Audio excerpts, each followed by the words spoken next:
नमस्ते दोस्तों, आज इस वीडियो में हम बात करेंगे yes bank versus HDFC bank. आखिर मैंने एचडीएफसी बैंक क्यों लिया, इसका रीज़न भी है, मैं आगे रीज़न आपको मैं बताऊंगा। पर सबसे पहले ना हम इस वीडियो में एचडीएफसी बैंक से ज़्यादा हम यस बैंक पे फोकस करेंगे, क्योंकि मैं कल के दिन रील स्क्रॉल कर रहा था। उसमें मतलब भाई मतलब कितने अभी वो कितने लोग उसमें बोल रहे थे ना कि यस बैंक का स्टॉक का प्राइस, ये देखो, हाँ मैं एक सेकेंड, यस बैंक का स्टॉक का प्राइस 400 रुपये से गिर के 10 रुपये आ गया, 20 रुपये आ गया। अगर इसके सुनो, हाँ ऐसे रील्स में बोल रहे थे, जब से इस यस बैंक को आरबीआई ने लिया है तब से बैंक काफ़ी अच्छा कर रही है, इसका नेट एनपीए इतना हो गया है, फिर बाद में नेट प्रॉफिट जनरेट कर रही है, एक साल में स्टॉक ने 62-65-20% का रिटर्न दिया। ऐसी बातें चल रही है, मतलब यस बैंक की लोग तारीफ़ कर रहे हैं। ठीक है, करना चाहिए, सबका अपना नज़रिया। पर मेरा क्या नज़रिया इस बैंक को लेके और इसके अगेंस्ट जो अपना एचडीएफसी बैंक है उसके लिए क्या नज़रिया, मैं इस वीडियो में बात करने वाला हूँ। तो मेरे को आप एक बात बताओ कि अपने को यस बैंक में आखिर कूदना ही क्यों है जब, और हाँ, यस बैंक का नाम ले रहे हैं तो ये बिल्कुल नहीं बोल रहे कि ये स्टॉक आखिर किसके लिए। ठीक है, मैं आपको स्टार्टिंग में बता देता हूँ यस बैंक स्टॉक किसके लिए है, या जो पेनी स्टॉक रहते हैं या थोड़े रिस्की रहते हैं या जो इतने गिर जाते ऊपर से नीचे आते, आखिर मतलब ये सारे स्टॉक किसके लिए होते। जिसका पोर्टफोलियो, ध्यान से सुनना, ये यस बैंक नहीं, जितने भी पेनी स्टॉक है या छोटे मोटे सोचते हैं कि हम उसमें पैसा अपना डबल कर ले, ट्रिपल कर ले, जो ये सारी बातें सोचते हैं ना, वो उनके लिए मैं बता रहा हूँ।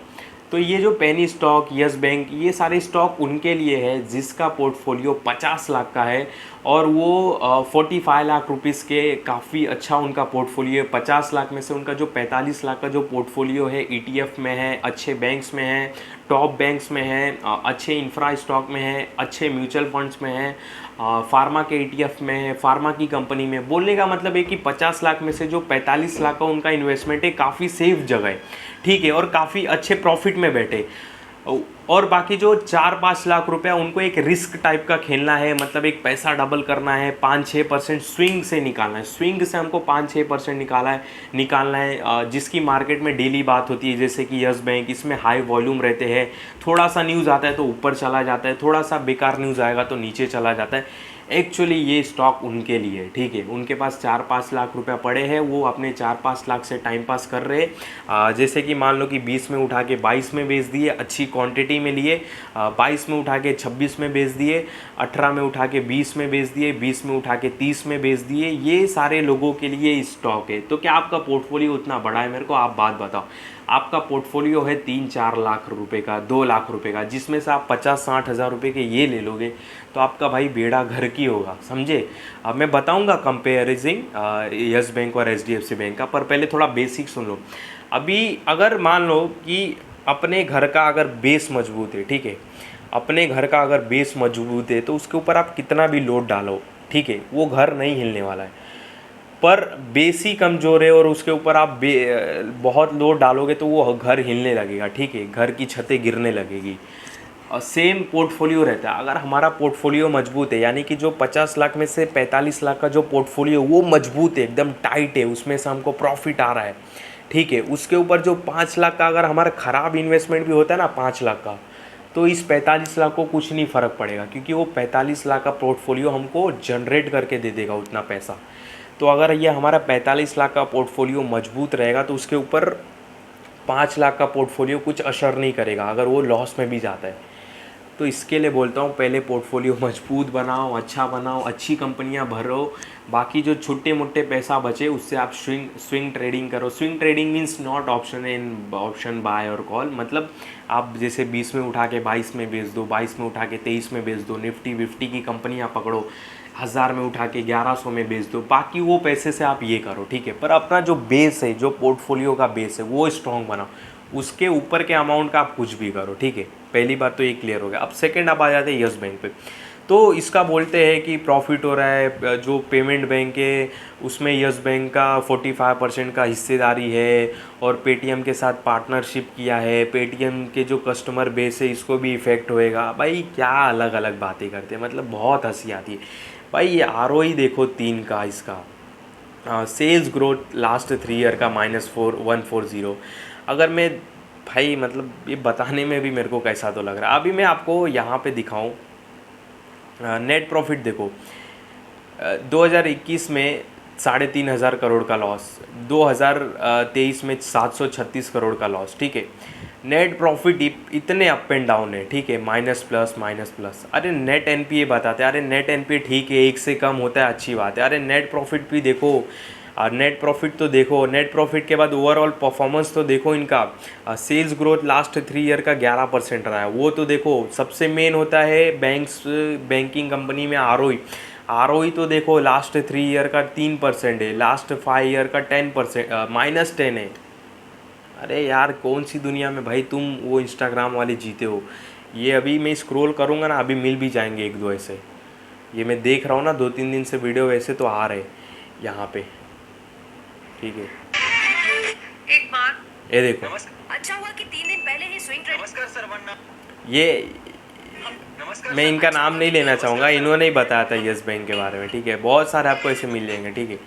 तो आप देखोगे ना, आपको ऐसे इंस्टाग्राम पे 1 मिनट में कंपनी को फंडामेंटल एनालिसिस करने वाले बहुत मिल जाएंगे। 1 मिनट में कंपनी की कुंडली बता देंगे। और इधर हम जो 8, 10, 12 मिनट 20 मिनट का वीडियो बना रहे हैं, हम तो पागल हैं। मतलब जो हम आरओई बता रहे, नेट प्रॉफिट बता रहे और कंपेयर करके बता रहे कि वो तो मतलब हम यूं ही बता रहे। और जो 1 मिनट में बता दे रहे कि आरबीआई ने इस बैंक को ले लिया है, नेट प्रॉफिट बढ़ के आया है, 1 साल में 12% रिटर्न दिया, वो 1 मिनट में ही वो पूरे बैंक को समझ लिए, ठीक है।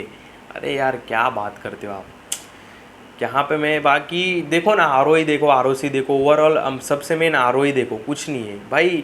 वही बोल रहा हूँ ना, अगर यहाँ पे मैं एचडीएफसी बैंक दिखाऊँ, ठीक है, स्टॉक नहीं भागा, मैं मानता हूँ स्टॉक नहीं भागा है, पहले बहुत चल चुका था, करेक्शन मूड में था, ठीक है, वो छोड़ दो। पर स्टॉक की हालत तो नहीं ख़राब है ना कंपनी की। इसका अगर मैं नेट प्रॉफिट दिखाऊँ, ये देखो क्या नेट प्रॉफिट देखोगे इसका। 2013 में 7,000 करोड़ का नेट प्रॉफिट था, आज कितना 71,000 करोड़ के नेट प्रॉफिट पे बैठी है। क्या बात करते हो भाई, इसको यस बैंक टक्कर देगा। अरे आखिर अपने को क्यों यस बैंक में कूदना है, एचडीएफसी बैंक में क्यों नहीं कूदना है। ये मैं लास्ट 2020 से दिखाता हूँ। 2020 में 28,000 करोड़ के आसपास का नेट प्रॉफिट था, आज इनका नेट प्रॉफिट 72,000 करोड़ है। तो भाई सेल्स ग्रोथ देखो, लास्ट 3 ईयर का 30% का है, लास्ट 3 ईयर का प्रॉफिट ग्रोथ 26% का है, लास्ट 3 ईयर का आरओई देखो 17% है। अरे क्यों लेना है यस बैंक, क्यों लेना है, रीज़न क्या है। कंपनी प्रॉफिट कर रही है कि कंपनी ने बहुत बड़ा तीर मार दिया। अगर तीर मार दिया तो क्यों 20 रुपये पे अटका है, वो बताओ ना। तो भाई, और अगर आप यस बैंक का स्टॉक का नाम ले रहे हो अपने वीडियो में, ठीक है, मैंने भी एक बार बताया था यस बैंक के बारे में, ये सपोर्ट है, ये रेजिस्टेंस है, ये टारगेट है, ठीक है, ऐसे वर्ड्स यूज़ किए थे। पर मैंने ध्यान से देखो वीडियो, मैंने आखिरी में बोला था ये स्टॉक मेरे फेवर में नहीं है, ये स्टॉक उनके लिए जो झटके में बहुत पैसा कमाना चाहते हैं, जिनको फंडामेंटल से मतलब नहीं है, जो थोड़े रिस्की टाइप के हैं, जो वॉल्यूम में खेलना चाहते हैं। मतलब ये स्टॉक में अच्छी न्यूज़ आती है तो ऊपर चला जाता है 5%, ये सारे कैच को पकड़ना चाहते हैं, मतलब 5% रिटर्न तुरंत एक झटके में पकड़ना चाहते हैं, तो ये स्टॉक उनके लिए। बाकी जो वैल्यूएबल इन्वेस्टर है तो ये लॉन्ग टर्म के लिए पोर्टफोलियो के ठीक नहीं है। ये सारी मैं बातें बोलता हूँ। मतलब मैं अगर सुजलॉन के लिए भी बताया हूँ ना, मैं बोला हूँ 55 के लेवल्स अच्छे लगते हैं, 70-80 के नहीं लगते। बाकी ये लॉन्ग टर्म के हिसाब से तो मेरे ख्याल से ठीक नहीं है, अपने हिसाब के ये स्टॉक नहीं है। मैं ये भी बोल देता हूँ, अगर मैं कुछ रिलायंस पावर का नाम लिया हो, मेरा 29 रुपये का प्राइस था, 40 का पहला जो मेरे रजिस्टेंस था यानी कि टारगेट था, वो हिट हो गया। तो वो 29 पे जब मैंने बताया था तो मैं ये नहीं बोला कि बस बता के छोड़ दिया। एंड में मैंने बोला कि ये रिलायंस पावर जैसी रिस्की कंपनियां हैं, ये अपने लायक कंपनियां नहीं है। मैं ये क्यों बता रहा हूँ, जो रिलायंस पावर के लवर्स हैं, जो मानते ही नहीं हैं, उनको पेनी पसंद है। एक्चुअली इसके लिए मैं बता रहा हूँ रिलायंस पावर के बारे में, ठीक है। बाकी ये अपने कैटेगरी का स्टॉक नहीं है, क्योंकि अपन वैल्यूएबल इन्वेस्टर है, अच्छे स्टॉक अपने पोर्टफोलियो में हम चाहते हैं। बाकी ये स्टॉक में हम प्ले नहीं करना चाहते यस बैंक। अब मेरे को एक बात बताओ, बोलते हैं डिपॉजिट बढ़ेगा तो बैंक को बहुत प्रॉफिट होगा, यस बैंक को डिपॉजिट बढ़ रहे हैं, तो भाई इनके डिपॉजिट बढ़ेंगे तो एचडीएफसी बैंक भाई लूडो खेलेगा क्या। आप मेरे को एक बात बताओ, अगर इसके डिपॉजिट बढ़ेंगे, लोग इस बैंक में आएंगे, पैसा सेविंग डालने के लिए, तो क्या एचडीएफसी बैंक में नहीं जाएंगे? क्या लीडर बैंक में नहीं जाएंगे? एक बात बताओ आप मेरे को, क्यों नहीं आएंगे? मतलब इनको बिजनेस मिलेगा तो उनको भी बिजनेस मिलेगा, ये प्रॉफिट करेगा तो वो भी करेगा। अब दोनों में फ़र्क क्या है? ये थोड़ा रिस्की टाइप का हो गया, इसके फंडामेंटल उतने अच्छे नहीं है, वो दमदार फंडामेंटल है एचडीएफसी बैंक, तो अपन उसमें क्यों नहीं प्ले करें? आखिर इसमें ही क्यों प्ले करें? मतलब 6000 कंपनी है, इसमें ही क्यों प्ले करना है? क्योंकि न्यूज़ में बात घूम रही है और थोड़े से न्यूज़ में ये 2-3% ऊपर हो जाता है, इसकी वजह से हम प्ले करें? ऐसा नहीं होता भाई, ठीक है। और ऐसा भी नहीं कि यस बैंक कोई नया बैंक है और इनको बहुत सारे अपने ब्रांच खोलने हैं तो इनमें ग्रोथ दिखाई दे रही है। ऑलरेडी जितने ब्रांच खुलने थे खुल गए, ऑलरेडी जितने एटीएम होने थे हो गए यस बैंक के। अब ऐसा तो नहीं है कि हर गली में यस बैंक का एक ब्रांच देखने के लिए मिलेगा, हर बैरक में, हर मोहल्ले में, हर बिल्डिंग के नीचे एटीएम देखने के लिए मिलेगा। ऐसा तो नहीं है कि इनमें बहुत ग्रोथ बाकी है, ठीक है। अब सबसे मेन समझो, इनमें ग्रोथ बहुत कुछ नहीं, ग्रोथ बाकी है। अब इसमें ग्रोथ एक ही तरीके से हो सकती है, वो डिपॉजिट से हो सकती है। बाकी इसमें आप ग्रोथ बोलोगे कि यस बैंक के हर गली में बैंक ब्रांच खुल जाएंगे और हर बिल्डिंग के नीचे एटीएम खुल जाएंगे, हर घर के सामने एक एटीएम खुल जाएंगे, तो क्या इतनी बड़ी ग्रोथ होगी? क्या बैंक ऐसा करता है? नहीं। तो बाकी इसमें ग्रोथ कहाँ से होगी? एक डिपॉजिट से। डिपॉजिट तो एचडीएफसी बैंक में भी हो रहा है, उसमें भी लोग करेंगे। जब इसमें करेंगे तो उसमें क्यों नहीं करेंगे? तो भाई बात को समझो, ठीक है। ऐसा ही रील्स देख के 1 मिनट का और वो फटाफट रील्स में बोलते हैं और एडिट करते हैं, प्राइस इधर से इधर आ गया, 1 साल में इतना रिटर्न दे दिया, आरबीआई ने जब से बैंक को संभाला है बहुत अच्छा भाग रहा है। अरे यार क्या बात करते हो? आरओई देखो, नेट प्रॉफिट देखो इसके। और जब ठीक है तुम बता भी रहे हो तो बोलो तो सही, वो किसके लिए? जिसका पोर्टफोलियो बहुत बड़ा है, जिसका पोर्टफोलियो बहुत मजबूत है, जिसके पास छुट्टे पैसे हैं, जिसको मार्केट में किस्मत आजमाना है, अपना एनालिसिस परफेक्ट काम कर रहा है कि नहीं, जिसको 5-6% मिल जाए तो बहुत खुश हो जाएगा, रिस्क भी ले सकता है।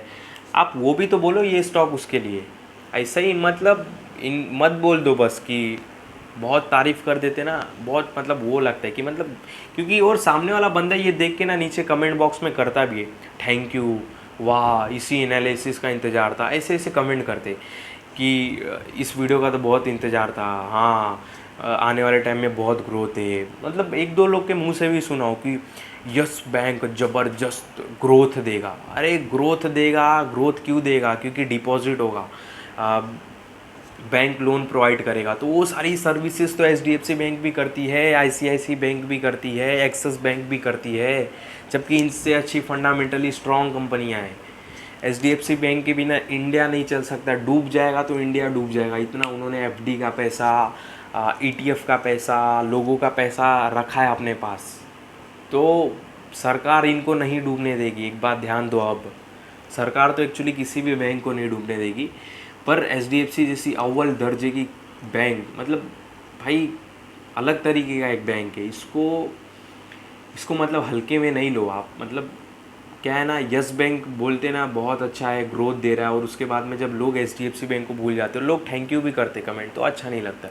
तो यार अच्छा और वैल्यूएबल इन्वेस्टर बनो, और प्लस अपने पोर्टफोलियो में हैवी अच्छा पहला पोर्टफोलियो बनाओ, दमदार बनाओ, एकदम मजबूत बनाओ, और फिर उसके बाद जो छुट्टे पैसा है आप उससे कुछ भी करो, ट्रेडिंग करो, आज उठा के कल बेच दो, 20 में बाय करो, 22 में बेच दो, 23 में उठाओ, 25 में बेच दो, कुछ दिक्कत नहीं है, क्योंकि आपके पास उतना स्ट्रांग पोर्टफोलियो रहेगा। आपका थोड़ा पैसा डूब भी जाएगा, थोड़ा सा पैसा, तो आपके पास भारी भरकम अच्छे पोर्टफोलियो रहेंगे, तो आप उस ओर देखोगे, बोलोगे हाँ यार एक्चुअल में रियल अर्निंग तो इसमें थी, एंड में ये बोलोगे, ठीक है।